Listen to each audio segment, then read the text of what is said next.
دھیان میں رکھیے گا. اس لیے میں یہ نہیں کہہ رہا ہوں کہ وہ کیپٹلزم نہیں چاہیے, ہمیں پیسے چاہیے. اگر مقصد کلیئر ہے تو اللہ آپ کو بلینئر بنائے, اللہ آپ کو ٹریلینئر بنائے اگر مقصد کلیئر ہے تو. مگر اگر آپ نے گھر گاڑیاں اور بیویاں خریدنی ہیں تو ساری ایسے تو نہیں ہو کام ہونے والا.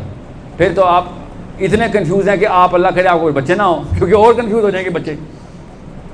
بہت آسان کر کے سمجھیں اس بات کو. اب ہائیبریڈ ماڈل 3 کے اوپر بات کریں, ٹائپ 3 ہائیبریڈ کیا ہوتا ہے, بہت دھیان سے سمجھیں اس بات کو.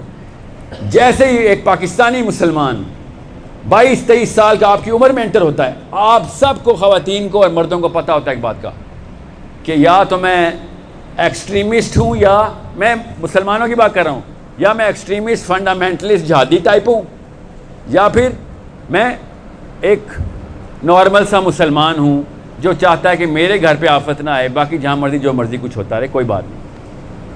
2 ہی طرح کے مسلمان ہیں نا, تیسری طرح کا کوئی ہے تو بتائیں. ایک اس کا ہائیبریڈ نکالنے کے لیے میں تیار ہوں اس وقت. جی سر, تیسری طرح کا مسلمان. وہ مائک ہے نا ڈاکٹر صاحب کے پاس, مائک پیچھے. اچھا میری آواز نہیں آ رہی. اچھا بہرحال اسلام کی بیس ڈیفینیشن کیسے کنفیوز کی گئی میں آپ کو بتا رہتا ہوں. اب میں ذرا اینڈ کی طرف بڑھتا ہوں تاکہ آپ کو کلیئرٹی ہو. ٹائپ 3 ہائیبریڈ کیوں میں اور آپ ہو گئے. 200-250 سال پہلے اسلام کے اندر ایک خاص طرح کی اسکالرشپ نے کتابیں لکھنی شروع کر دیں. فلسفی تھے, کوئی بات نہیں, اچھی بات ہے, سوچنے والے لوگ تھے, مگر انہوں نے اپنے فلسفے کو ایسی قطعیت کے ساتھ لکھا جیسے کوئی فزکس کا سائنٹسٹ اپنے لا لکھ رہا ہوتا بیٹھ کے. کیا انہوں نے بتایا کہ یہ نظام نزوم والے کام جو ہے نا, یہ اسلام میں نہیں ہے بھائی. اسلام اپنے تزکیہ نفس کے لیے اپنی اوج کو پہ لے کے جاتا ہے انسان کو. اگر ایک انسان اپنے نفس کا تزکیہ کر لے تو کافی ہے اس کے لیے.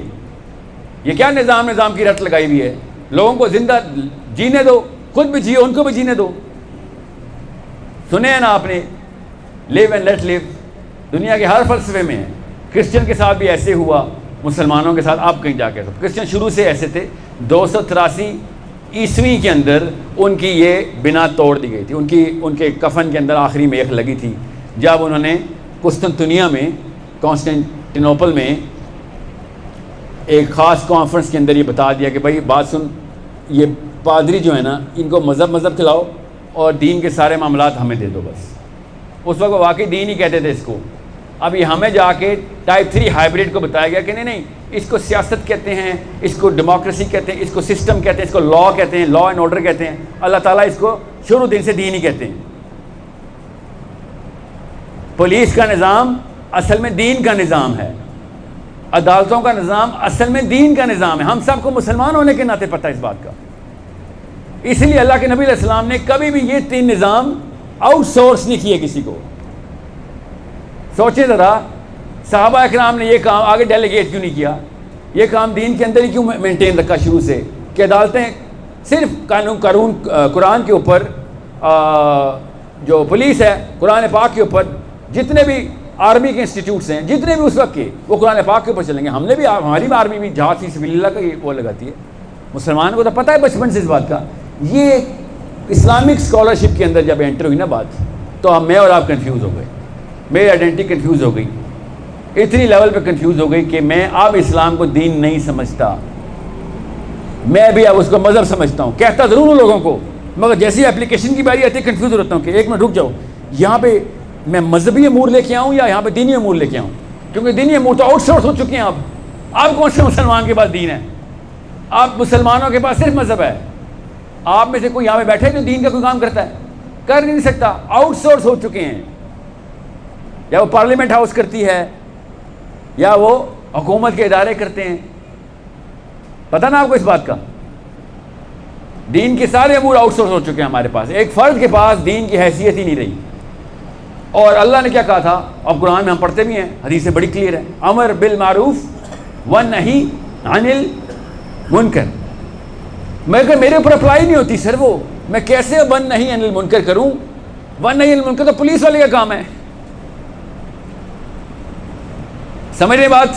میں کچھ کروں گا تو پولیس پکڑ لے گی. قانون اپنے ہاتھ میں لیتے ہو. سر وہ کسی کی بچی اغوا کر کے لے کے جا رہا تھا, ہمیں کیوں نہیں کال کی؟ سر وہ جب تک آپ نے آنا تھا تب تک وہ بچی کراچی میں ہونی تھی, تو میں جو کچھ کر سکتا کیا. سمجھ رہے ہیں؟ کنفیوژن سمجھنے کی کوشش کریں. کتنا بڑا کیس ہوا تھا ممتاز قادری کا، پتہ نا آپ سب کو. اللہ اس کے درجات بلند کرے. کسی حق کے اوپر پردہ مت ڈالیے گا. میں کیوں اس کے حق میں ہوں؟ کیونکہ گورنر صاحب ناقابل دستانگیزی پولیس آپ لوگوں نے کیے ہیں، ہم نے نہیں کیے. آپ نے دین میں میخ لگائی تھی. اگر آپ دستانگیزی پولیس رکھتے تو ہم پولیس میں لے جاتے. اس کو کہتے ہو لا اینڈ آرڈر سے اوپر ہے، تو پھر ایک عام سے شہری نے پکڑ کے مار دینا اس کو لا کے اندر رکھو، ہم لا میں ہی جائیں گے. کون کہتا ہے کہ پکڑ کے گولیاں مارنا شروع کریں؟ مگر کسی کو آپ اپنے لا سے مبرہ کریں گے تو ہم تو برداشت نہیں کریں گے نا. انصاف کی سینس جو ہے ہمارے اندر خود اللہ نے ڈالی ہوئی ہے. آپ کو پتہ ہے پاکستان کے دین کے اندر گورنر اور صدر ناقابل دستانگیزی پولیس ہیں، ان کو کوئی نہیں پکڑ سکتا. مشرف صاحب کا ایک اور احسان پتہ نا آپ کو اس بات کا. اب آپ کو میں بتاؤں ساحل ندیم صاحب ناقابل دستانگیزی پولیس ہیں تو میں کیا کر سکتا ہوں؟ آپ کو پتہ ہے نا، میں ہر کچھ کر سکتا ہوں. کیوں؟ کیونکہ مجھے پتہ ہے آپ قابل دستانگیزی پولیس ہیں. پولیس کو بلایا جائے گا کس کام کے لیے؟ میری پروٹیکشن کے لیے. خالی میں چوری کروں گا، میں زنا کروں گا، میں ڈاکہ ڈالوں گا اور پولیس آئے گی اور میں کہوں گا پکڑ اس کو. وہ لوگ کہیں گے سر میرے گھر پہ ڈاکہ ڈال رہا ہوں. پولیس پتہ ہے کہے گی اس کو ہاتھ نہیں ڈال سکتے سر، یہ ناقابل دستانگیزی پولیس ہے. سمجھ رہے ہیں بات؟ یہ معاملہ ہو تو عام بندہ تو کنفیوز ہوگا ہی ہوگا نا. میں اور آپ کیوں نہ کنفیوز ہوں کہ سر پھر کروں کیا؟ کسی کو نہ بچاؤں، کچھ نہ صحیح کیا کروں تو پھر کیا نارمل ڈسپوزیشن کیا بنتی ہے کہ انسان کی؟ ایک ہی بنتی ہے، خدا کی قسم اس کے علاوہ بنتی نہیں ہے کہ پھر اپنا اپنا ہی کریں. سر غامدی صاحب ٹھیک کہتے ہیں، اپنی کر لیں بس. وہ ٹھیک کہتا ہے بیچارہ، وہ اسی سسٹم میں پیدا ہوا. نفسیاتی کمزوری تو آنی تھی، ہم سب کو ہے، اس کو تو نہیں ہے بیچارے کو. ابھی تو اسے کتابیں پڑھی ہیں، اس کی رائے ہے. بڑے بڑے کام کیے ان صاحب نے، یاد رکھیے گا. سوچنا بھی سکھانے والے کاموں میں سے ایک کام انہوں نے کر کے دیا ہمیں. مگر کوئی فراہی صاحب نے، امین حسن اسرائی صاحب نے، یہ غامدی صاحب نے تزکیہ نفس کے اوپر کیوں کتابیں لکھ دی ساری؟ اس کے علاوہ بیچارہ عام مسلمان اپنے آپ کو مسلمان کہتا ہے تو کرے کیا؟ اتنے میں پھر دوسری کتابیں پڑھنی پڑتی ہیں جو انہی کے استاد کی ہیں، ابو العلا مودودی کی. وہ کہتے ہیں بھیا بات سنو، اگر امت کا لفظ ڈیلیٹ کر دو گے تو اسلام کا لفظ بے شک ڈیلیٹ کر دو، کوئی فائدہ نہیں تمہارے اسلام کا اگر تم سے اگلا امتی محفوظ تمہاری وجہ سے محفوظ نہیں ہے. تو اگر تمہاری بنا کے اوپر سیکیور نہیں فیل کرتا، آپ اور میں کچھ بھی نہیں کر سکتے کسی بھی کے لیے. پشاور میں رہ کے بھی پشاوری کے لیے بھی نہیں کر سکتے جب تک کہ دین کے امور ہمارے اوپر بھی اطلاق نہ ہوتے کہ ہاں میں بھی ایک اینٹ بنوں گا اسلام کی، میں نے بھی ہیلپ کرنی ہے، مجھے بھی ایک ایکٹیویزم میں ڈالو. میرے اللہ تعالیٰ نے ہاتھ پیر دیے ہیں، میں نے بھی جاننا ہے کوئی کام کرنے کے لیے. جتنا ڈومیسٹیکیٹڈ پاکستان کا مرد اب ہو گیا ہے نا، اور مجھے افسوس سے کہنا پڑا ہے KPK کا بھی مرد اب ہو گیا ہے، گھروں میں ہی رہتا ہے، بیویوں کی پوجا شروع کر دی اس نے. بیگم نے کہا تو یہ ہوگا، بیگم نے کہا. ایسے ایسے میرے دوست ہیں جو اجازتیں لے کے میرے پاس ملنے آتے ہیں. کس سے اجازتیں لے کے آتے ہیں؟ بیوی سے اجازت لے کے آتے ہیں. ساحل کے ساتھ چلا جاؤں، میرے بچپن کے دوست امی سے جیسے پوچھتے تھے نا، اب عمر کے دوست بیوی سے ایسے پوچھ رہے ہیں کہ ساحل کے گھر چلا جاؤں امی. سوچے ذرا اتنا ڈومیسٹیکیٹڈ کیسے کیا گیا ہمیں؟ بیکاز ڈیپر کنفیوژن کے اندر کسی کی کوئی فکر کی ضرورت نہیں ہے مجھے. اپنا کیا خوبصورت سی آسانی مل گئی ہے مجھے، اور اللہ کی قسم اس میں آسانی ہے، آسانی ہے اس کے اندر کہ خیر کسی کی جو بھی ہوتا ہے. اب آپ بتائیں کیا میں اور آپ مبرہ نہیں ہے فلسطین میں کیا ہو رہا ہے؟ ہاں بالکل مبرہ ہے، ہمیں تو پتہ ہی نہیں فلسطین میں کیا ہو رہا ہے، یمن میں کتنے بچے ہو، ہمیں فکر ہی کوئی نہیں ہے. کیوں فکر ہو؟ بچپن سے ہی بتایا گیا بھیا، کسی اور کی نہیں، اپنی اپنی سوچ، بس اپنی اپنی. خواتین کے ساتھ یہ مسائل ہونا میں سمجھ سکتا ہوں. ہم نے خواتین کو بائی ڈیزائن ٹرین کیا ہوتا ہے. اللہ نے ان سے بھی وہی سوال کرنا ہے، آپ سے بھی جو ہم سے کرنا ہے. کوئی فرق نہیں میرے اور آپ سے سوالوں کا. مگر آپ کو یہ بتا دیا گیا کہ ہم آپ سے شاید قبر میں یہ والی چھوٹ ہو جائے گی، لڑکی آئی ہے خیر ہے، مظلوم تھی بیچاری، کچھ ایک بچت نہیں ہونی آپ کی. فرشتوں کو نہیں رحم آتا جنڈر دیکھ کے. آپ نے سوچ کیسے لیا کہ ہمیں جو پاکستان میں کیوں میں جلدی میں بینک جا رہی ہوں، چل لڑکیوں والی کیوں چھوٹی ہوتی ہے؟ قیامت میں ایسے نہیں ہونا. آخرت میں لڑکی دیکھ کے کیوں نہیں جمپ ہوگی آپ کی، بلکہ دوزخ میں عورتوں کی تعداد زیادہ ہے. آپ کو پتہ ہے دوزخ میں عورتوں کی تعداد زیادہ کیوں ہیں؟ سوچیں اور پڑھیں ذرا اس بات کا کہ آپ نے یہ سوچ لیا آپ سے کوئی اور سوال ہونے یا کم ہونے. ایسا کوئی نہیں. اپنی بیٹیوں کو ٹرین کر کے پاور دیں کہ بی بی دھیان رکھیے کنفیوز آئیڈینٹی کے ساتھ نہ کہیں شادی کر لیں. یا پھر آپ کو بھی پتہ ہے مجھے ہی پتہ ہے پاکستان کا ہر گھر 2 نمبری کرنا شروع ہو گیا. اور لڑکی کیوں نہیں کچھ کر رہی؟ گھر بچاؤں گی. باپ نے کہا تھا اب تیرا جنازہ ہی واپس آئے گا. میرا باپ خود مجھے آگ کر چکا. شادی نہیں کرتے ہیں خدا کی قسم, آگ کرتے ہیں بچی کو, اپنی بیٹی کو آگ کر دیتے ہیں نکاح نامے پہ کہ واپس نہیں جا سکتی میں. اب ایسے مجھے دیکھیں گے جیسے کوڑ کی بیماری لے کے واپس آ رہی ہوں. یہ اسلام ہے. نبی السلام نے کہا طلاق شدہ بیٹی کو پالنا بہترین صدقہ ہے, اور ہم سب سے بدترین صدقہ سمجھتے ہیں اس کو. پاور نہیں لیتی وہ. پاور کہاں سے لی؟ پاور نے باپ اور بھائی سے لینی تھی اس نے. وہ ہم نے کہا پہلے ہی آگ کر دی ہے. پھر وہ زنا کرتا ہے, رشوت لیتا ہے, سود کھاتا ہے, کچھ کر نہیں سکتی. اپنے آپ کو پھر مظلوم کہتی ہیں آپ. یہی آپ کا شوہر جب دوسری شادی کرتا ہے تب آپ کو طاقت آ رہتی ہے کہ چل سائڈ پہ ہٹ, کوئی نہیں اجازت ملتی تجھے. وہ اللہ کے قانون کے اندر ہے دوسری شادی, وہاں پہ آپ کے پر لگ جاتے ہیں.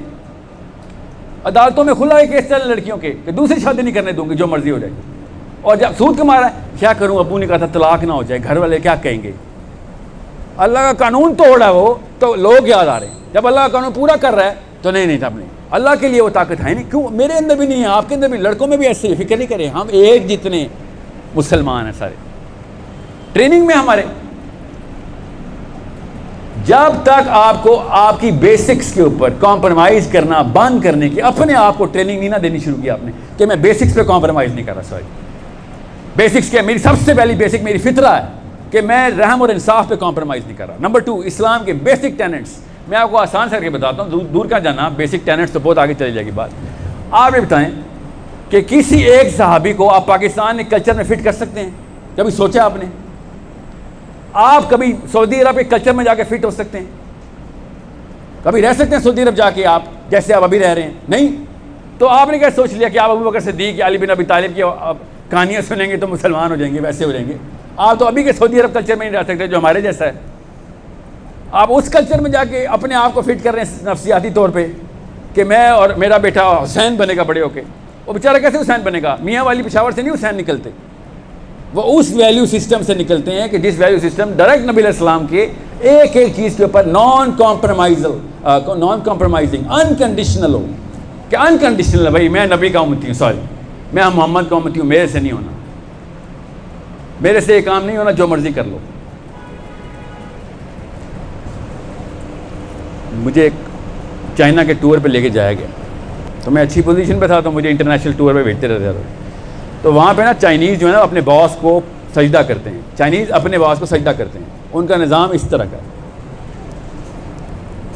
تو شراب کھولی گئی, ہمیں حلال ریسٹورنٹ میں لے کے جا کے شراب کھول دی انہوں نے, اور مسلمان لڑکی ڈانس کر رہی تھی, ٹرکی کی تھی. مسلم ریسٹورنٹ سر, مسلم ریسٹورنٹ. مسلم آئیڈینٹی کنفیوز ہوتی ہے نا, تو ایسے واقعات انہیں نارمل ہوتے ہیں. جس حلیے میں تھی وہ میں نہیں بیان کر رہا, آپ کو بہتر پتہ ہے. آپ کے یوٹیوب پہ وہ حلیہ عمومی طور پہ نظر آتے ہیں آپ کو. میرے سی ای او نے کہا, اور اس کے خیر ایک چھوٹے نے کہا کہ شراب جب اگر سی ای او آفر کرے تو لے لینا, کیونکہ یہاں پہ ڈس رسپیکٹ ہے. کون ڈس رسپیکٹ کو کہہ رہا ہے؟ جو سجدہ کرتا ہے باس کو. لے لینا. ہم 11-12 بندے تھے زیادہ, مگر 11-12 پاکستانی تھے. وہ چائنیز ڈیلیگیشن بھی ہمارے ساتھ ہی گیا تھا. باہر جا کے نا آپ کو اپنے بیس آئیڈینٹی کی کلیئرٹی کے علام بچ جاتے ہیں کہ بھائی یہاں پہ تو بتانا پڑے گا, بھائی مسلمان ہوں میں. کیسے بتائیں؟ باقی کے سارے کام اسلام آباد میں نان اسلامک چل رہے ہیں, یہاں پہ آ کے تو مسلمان نہیں ہو سکتے نا. پھر وہ کہے گا بھائی یہاں کے اسلام یاد آیا ہے. وہاں پہ جب 2 نمبریاں اور رشوتیں لے رہے ہوتے ہو, وہاں پہ فراڈ کیمپینیں چلا رہے ہوتے ہو. ٹیلی کام جتنے پیسے چوری کرتی ہے نا, آپ کو بہتر پتہ ہے, بتاتی کچھ ہے, پرسنٹیج کاٹتے ہوتے. میں تو ٹیلی کام میں تھا, روتا ہوتا تھا کہ کیا کر رہے ہو, حرام کھا رہے ہوتے بیٹھ کے. ایکسیڈنٹل انکم کہتے ہیں اس کو, ایکسیڈنٹل انکم, کہ آپ کا کچھ پروڈکٹ ایسے ہیں جو کہ آٹومیٹکلی سبسکرائب ہو جائیں گے, آپ کو نہیں پتا, پیسے کٹ جائیں گے. اس سے بڑا فراڈ ہے اسلام میں کوئی؟ بتائے بغیر پیسے اینٹ لینا اس کے. یہاں پہ آ کے غیر مسلم, تو ادھر جا کے مسلمان تو نہیں ہو سکتے نا. تو کیا ہوا پھر 11 میں سے احمد بن حنبل والی ایگزامپل آ رہی تھی مجھے اپنے ذہن میں کہ 11 بندے, ادھر بھی 11 ہی تھے, ایک ایک کر کے شراب لے رہے ہیں اور ایسے ایسے کانپ رہے ہیں. باقی اب یہ میری باری آئے گی, اٹ از ڈس رسپیکٹ, یہ لے, okay sir it is disrespect, ہاتھ میں پکڑ لی, جیسے بچہ ہاتھ میں نہیں پکڑتے مرد ذرا جب پہلی دفعہ کہ یہ ڈاکٹر دیتا ہے ایسے پکڑا ہوا, کیا کروں اس کے ساتھ اب, 1 2 3 4. تو میرے پاس باری آنی تھی, خدا کی قسم مجھے وہ وقت یاد میں سو رہا تھا, ایسا بہانہ کیا کروں کہ پاکستانی ہونا کہ ان کو بھی برا نہ لگے اور یہ کام بھی نہ ہو. حالانکہ اس وقت کو ذہن جاگنا چاہیے تھا کہ تجھے برا لگتا رہے, یہ کام میرے سے نہیں ہو سکتا, کسی کو خوش کرنے دنیا میں نہیں آیا ہوا. میں آپ کو بہت بڑی ایگزامپل دے رہا ہوں, بڑی آسان سی, جو آپ کے ساتھ بھی ہوگی تو آپ ایسے ہی کریں گے تاکہ آپ کو سمجھ آ جائے, کیونکہ شراب کے اوپر بڑا گھوڑا ڈاؤن ہو رہا تھا کہ نہیں یہ کام نہیں کرنا. میرے ساتھ نا میرے سیلس کے ڈائریکٹر بیٹھے ہوئے تھے, نوید ظفر نام ہے ان کا, اب وہ نیسلے میں ایکچولی اب ٹپال میں ہوتے ہیں, کچھ عرصہ پہلے ہی جوائن کیا تھا نا, کوئی مہینہ 1.5 ہوا تھا, تو باہر جاتے ہیں تو دوستی طرح ہو جاتی ہے, تو میرے ساتھ بیٹھے ہوئے تھے وہ, اور گپیں چل رہی تھی. اتنے میں وہ جب یہ شراب شروع ہوئی تو مجھے طرف دیکھے, میں ان کی طرف دیکھوں, دونوں ایک دوسرے سے پوچھے تھے کہ کوئی جملہ بتا کہ نوکری بھی بچ جائے اور دین بھی بچ جائے, کوئی ایسا جملہ بتا, اور کیا کرتے ہیں اس موقع پہ. اور میں اللہ کی طرف سے آخری میں تھا, ٹھیک ہے, یہ میرے پیچھے اور بھی تھے ایکچولی, مگر میں اس کی فوراً بات, اتنے اس بھائی صاحب کو جیسے شراب آفر کی گئی تو اس نے کہا سوری آئی ڈونٹ ڈرنک. تو اگلے بندے نے اس کو پہلے پیار سے کہا no it is custom here, you have to drink it. اس نے آگے سے پھر کہا no it's okay I am not going to drink. And then پھر اگلے چائنیز نے غصے میں بات کی کہ it is disrespect here, you cannot say no to this. تو اب اس کے حالات خراب, اس کے اوسان خطا ہونے شروع. بہرحال ابھی میں دیکھ رہا تھا بیچارے کے ساتھ کیا سلوک ہوتا ہے. اب اس بیچارے کی حالت بھی خراب تھی, اس نے پھر بہرحال کھڑا ہو گیا, پیچھے ہو گیا, دیوار تک لے کے اس کو پھر مذاق کرتے ہیں, جس طرح آدمی ذات مذاق میں اس کی چائے کے کپ میں شراب ڈال رہے ہیں اور یہ وہ کہ یہ تو پیے گا, یہاں تک کہ اس کو بھی پھر غصہ آ گیا اور اس نے کہا, اس نے کپ اٹھا کے زمین پہ پھینک دیا. تو بات ذرا سیریس ہو گئی. یاد رکھیے گا 12-13 لاکھ روپے مہینے کی تنخواہ کسی اور ملک میں جا کے پہلا مہینہ آپ کو اتنا آسان نہیں ہوتا چھوڑنا, یاد رکھیے گا. اس کی ایکچولی زیادہ تھی اس وقت. اس نے جب کپ زمین پہ پھینکا تو غصہ آ گیا اس کے باس کو, چیف کمرشل آفیسر تھے, چائنیز تھے. He said, what did you do? کہتا I showed disrespect. Because you wanted me to show respect, I had to show disrespect. کہتا آگے سے چائنیز کہتا تم نے شراب تو میں تمہیں پلاؤں گا, اور اس نے پھر وہ پوری جو باٹل تھی نا وہ اس کے پاس کی کہ this is not on. He said this is not on. تو نوید صاحب نے کہا کہ ایسے شراب کو پکڑتے ہیں نا کہ you know what, I would respectfully like to resign now. I know my way back home. اتنی دور نہیں آیا میں اسلام سے, مجھے راستہ آتا ہے گھر کا, پاکستان نہیں اسلام سے. آپ کو میں بتا نہیں سکتا ہوں کہ اللہ تعالیٰ نے جب آسانی دینی ہوتی ہے نا تو ایسے ہیرو سامنے لے آتا ہے. میرے اوپر یہ وقت آتا, مجھے خود نہیں پتا میں کس طریقے سے ریئیکشن تھا. مجھے اتنا ناز ہے الحمدللہ, اتنا یقین ہے اپنے اوپر الحمدللہ, اللہ کی طرف سے طاقت آتا ہے کہ شراب کو نہیں ہاتھ لگانا تھا. مگر مجھے نہیں پتا اس امتحان کا نتیجہ کس طریقے سے آنا تھا. جس طریقے سے وہ سرخرو ہوا نا, جہاں میں سمجھیں اس بات کو بہت غور سے سمجھیں گے کہ 15 لاکھ روپے کی نوکری, بیوی بچے گھر میں بیٹھے ہوئے ہیں کہ جاب لگی ہوئی ہے شوہر کی, اور واپس آئے گا کہ ہاں یار 0 پہ چلیں گے, دوبارہ دیکھیں گے. بہت مشکل ہوتی ہے انسانوں کے لیے. دنیا میں ہی رہ رہے ہیں ہم, اسی دنیا میں رہ رہے ہیں. جتنے زیادہ آپ پیسے کماتے ہیں نا, نوکری, آپ سب کو پتہ ہے نوکری کی تو تلاش میں دنیا اس وقت بھاگ رہی ہے. اور مجھے اسی لیے تو اس طرح کے فورم پسند ہیں کہ نوکریوں سے ہٹا کے اپنے کام پہ ڈالتے ہیں. نوکر کبھی بھی اپنا دین پوری طرح پریکٹس نہیں کر سکتا, اس کو مجبوراً اپنے مالک کے دین کے اوپر آنا پڑتا ہے. یہ بہت دھیان میں رکھیں, صرف اپنا مذہب پریکٹس کرے گا وہ, دین کے کوئی امور اس کے ہاتھ میں نہیں ہے. اس لیے ہر پاکستان کا, دنیا کا ہر نوکر, چائنیز تو سجدہ کرتے ہیں نا, ایٹ لیسٹ سامنے سے کرتے ہیں سجدہ, ہم لوگ اندر سے سجدہ کرتے ہیں.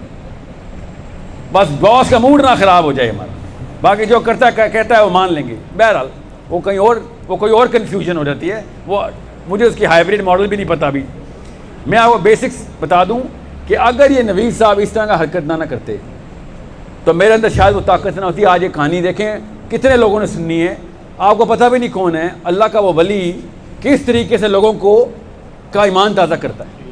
کانفیڈنس دیتا ہے. اگر یہ واقعہ میں یوٹیوب پہ دیکھتا نا مجھے اثر نہ ہوتا. میرے سامنے یہ واقعہ ہوا اور مجھے اتنی طاقت مل گئی کہ جب وہ میرے سامنے آیا نا, خدا کی قسم بوتل میری طرف کر بھی نہیں سکا. وہ میری طرف دیکھا اس نے اور پھر میرے پیروں کی طرف دیکھا کہ پیچھے ہو گیا. وہ اسی کا باس کہ نہیں یہ تو آگے داڑھی والا ہے, وہ تو پھر کلین شیو ہے, سائڈ بھی ہو گیا وہ. اور پھر میں آسانی سے بیٹھ گیا 2 نفل مانے کہ الحمدللہ یہ والا واقعہ نہیں ہوا. بہرحال پھر بھاگے نوید کو پکڑنے, جو بھی ہوا وہ بات کی بات ہے. مگر ایک بندہ بھی کھڑا ہو جائے نا, اگلوں کو اتنی طاقت دے دیتا ہے کہ وہ سوچ بھی نہیں سکتے, سوچ بھی نہیں سکتے. ایک چاہیے ہوتا ہے خدا کی قسم, ایک حسین چاہیے بس, پوری امت ٹھیک ہو جاتی ہے. کھڑا ہی نہیں ہو رہا. ایک دفعہ آپ لوگوں کو پتہ چل جائے کہ حسین علیہ السلام نے آئیڈینٹی کیسے کلیئر کیا مسلمان کی. میں پھر بتا رہا ہوں, بھلا ہو اہل تشیعوں کا ایٹ لیسٹ 10 دن تک ہمیں ریمائنڈر دلوا دیتے ہیں, ورنہ اہل سنت والجماعت نے کوئی کسر نہیں چھوڑی حسین کو بلانے کی. کبھی ایک بھی دن یاد کیا حسین علیہ السلام کو محرم کے بعد؟ سوچیں ذرا. ایک بندہ کھڑا ہو جاتا کہ نہیں سوری دین نہیں ہلنے دوں گا. مذہب تو یزید کا مذہب آپ کو پتہ چل جائے نا تو آپ واقعی سمجھیں کہ صحابے کی ایگزامپل مل رہی ہے. یزید مذہبی امور میں نہیں مسئلے کرتا تھا, دین میں 2 نمبری کرنے لگا تھا بس. کس طریقے سے وہ انٹر ہو رہا تھا دین میں, بہت دھیان رکھیں. کیا حسین علیہ السلام گورنر تھے مدینہ کے؟ نہیں تھے نا گورنر. پھر ایک بندے کے پاس طاقت کیسے آتی ہے؟ کیونکہ اس کو پتا ہوتا ہے بھیا جو ممبر آ گیا نا نبی علیہ السلام کا, ہر مسلمان کے پاس آ گیا ہے. وہ پلیٹ فارم ہر مسلمان کے پاس ہے. اگر آپ اپنی طاقت پریکٹس نہیں کر رہے, آپ کی آئیڈینٹی کلیئر نہیں ہے, یہ مت یاد اپنی طرف سے مفروضے میں لے کہ میرا بیٹا بنے گا. آپ کا بیٹا نہیں طاقتور بنے گا اگر آپ کمزور ہیں. اسپیشلی امی, اگر امی بزدل ہے تو صرف کمزور بچے پیدا ہوں گے. اگر ابو بزدل ہیں تو صرف بزدل بچے پیدا ہوں گے, یاد رکھنا. بہت آسان کر کے بتا رہا ہوں, یا آپ یا آپ کا بیٹا یا اس کا بیٹا, اس سے آگے کی پہنچ نہیں ہے آپ کی. کسی کو تو طاقت دینی ہے نا ہم نے کہ کھڑا ہو جائے, فکر نہ کر. کیا ہوگا زیادہ سے زیادہ, کیا ہوگا, مر جائے گا, فکر نہ کر. 30-40 سال بعد خدا کی قسم اسپتال میں زیادہ تکلیف سے مر رہا ہوگا. روز لوگوں کو یاد کر رہا ہوگا کہ کوئی آ کے بچا لے. کوئی ایک بندہ بھی ایسا ہے جیسے نہیں مرنا, کسی کو شک تو نہیں ایسا. یہ پشاور میں بھی 300 سالوں کی دعائیں ملتی ہیں امیوں کی طرف سے, اور خدا کا واسطہ یہ 1000 سال کی عمر کی دعائیں دینا بند کریں اپنے بچوں کو. اسی وجہ سے ڈرپوک ہو گئے ہیں وہ. جو کہتی ہے میرے بچہ 1000 سال دی, آپ کو پتہ ہے 80 سال بعد وہ اسپتال ویل چیئر پہ ہوگا. 912 سال ویل چیئر پہ دعا دے رہی ہیں اس کو. 912 سال کی ویل چیئر کی زندگی, یہ کیا دعا ہے؟ بدعا ہے یہ آپ کی طرف سے. اعلیٰ زندگی کی دعا کیا کرے, بے شک 50 سال کی ہو, بے شک 70 سال کی ہو. یہ کیا مفلوجی اور ہینڈی کیپ کی دعائیں مانگ رہے ہیں ہم سارے کی. اور جب ہماری سائیکالوجی میں ٹریننگ ہوتی ہے کہ نہیں 500 سال سے کم تو بندہ مرا تو ضائع ہی ہوا, تو ظاہر ہے پھر اس نے ہر بندے کی حکمرانی قبول کرنی ہے, ہر بندے کی ہر چیز قبول کرنی ہے, ہر بندے کا ہر دینی امر اس کے تابع آئے گا وہ, ورنہ تو جان جائے گی. ایک یورپین فلاسفر ایسا نہیں ہے اس وقت جو زندہ ہو کتابیں لکھ رہا ہو, ایک پولیٹیکل اینالسٹ ایسا زندہ نہیں ہے جو یہ کہتا ہو کہ مجھے کہ فلسطینی غلط ہے. برملا لکھتے ہیں کہ فلسطینیوں پہ ہمیں فخر ہے کہ اپنی پیروں پہ کھڑے ہو کے مر رہے ہیں, گھٹنوں کے بل رہ کے زندہ نہیں رہنے کی چوائس کی. یورپین غیر مسلم دہریے عیسائی فلسطینی مسلمانوں کو کہہ رہے ہیں کہ اپنی مرضی سے مر رہے ہیں, کسی کی مرضی سے زندہ نہیں رہ رہے. آپ سوچیں صحیح ہمارے ساتھ کیا ہو رہا ہے پھر. اور بائی دا وے فلسطینی بھی کسی لیول پہ کنفیوز ہوں گے, جس وجہ سے ہم ایک ٹائپ 4 ہائیبریڈ میں آ گئے. وہ ہمارا پاپ کلچر ہے جو آپ انٹرنیٹ اور ٹی وی کے تھرو لے کے آئے ہیں. ہر بندے کو ہر ہیش ٹیگ کا پتہ ہے نا, یہ ایک لیٹر ایپیڈرمل لیول ہے, اوپر کی سطح پہ ہوتا ہے. اس کی 2 کلاسز بن جاتی ہیں. وہ کلاسز ہم سب کے ساتھ ہیں. کے پی کے میں ذرا سی کم ہے, میرے پاس سیمپل ہے کے پی کے کا, ذرا سی کم ہے. پاکستان میں تو بھرپور ہیں. یہ پاپ کلچر سے ہیش ٹیگ سے اکسٹم نہیں ہے, اس کو پینڈو سمجھا جاتا ہے, اس کی بات سیریس نہیں لی جاتی. اور جو پاپ کلچر ہیش ٹیگ کول کے اندر آتا ہے وہ اچانک لاجیکل بن جاتا ہے. اس کو ہم ذرا عزت کی نگاہ سے دیکھنا شروع کر دیتے ہیں. اس کو انگریزی کے 6 لفظ آتے ہیں, یا انگریزی بہت اچھی فرافر ہی بولتے ہیں اردو میں, فر انگریزی بولتا ہے. اور ہم میں نے ویسا بننا ہے. وہ بچپن سے ہوتا ہے ہمارا, وہ امی ابو ہی ڈالتے ہیں, وہ فلمیں ڈالتی ہیں, وہ اس وقت کا یوٹیوب اور وہ ڈال رہا ہے انسٹاگرام اور سوشل میڈیا، وہ لیول 4 کنفیوژن ہے جو کہ pop culture versus non pop culture کی ہے. پاپ کلچر پاپولر کلچر وہ کہتے ہیں جو اس وقت دنیا میں، اس کی ڈیفینیشن زیادہ تر یورپ سے آ رہی ہے. زیادہ تر یورپین ٹیون جو بھی ہیں نا، جس کو نیٹ فلکس کے بہت شوق ہیں یا پتہ نہیں کون سے سیزن دیکھتا رہتا ہے، ایسے ایسے سیزن ہیں جو 100 سال پہلے آتے ہیں نا تو قتل کی سزا آتی. آج بیٹیاں دیکھ رہی ہیں ہماری، لٹرلی خدا کی قسم قتل کی سزا آتی کچھ چیزوں پہ. تو یہ کیا دیکھ رہا ہے؟ بلاسفمی، باقاعدہ اللہ تعالیٰ کے خلاف ٹریننگ لے رہے بچے بیٹھ کے. آج 12 13 سال کی بچیاں حفظ کر رہی ہیں وہ ڈائلاگ. میرے ساتھ نا وہ ایتھیسٹک ڈیبیٹ پہ آتے ہیں کہ، اور میں سوچتا ہوں کہ یہ کیا رٹے رٹائے جملے بول رہے ہو. پاکستان میں تو یہ حالات ہے کہ میں نے 2-3 ممالک دیکھے ہیں وہ اینٹی پاپ کلچر، مطلب اجڑ قسم کے گھرانے کے بھی آپ ایتھیسٹ ہونا شروع ہو گئے. پہلے پھر ذرا سے کنفیوز دیسی اس چیز ہوتے تھے. آپ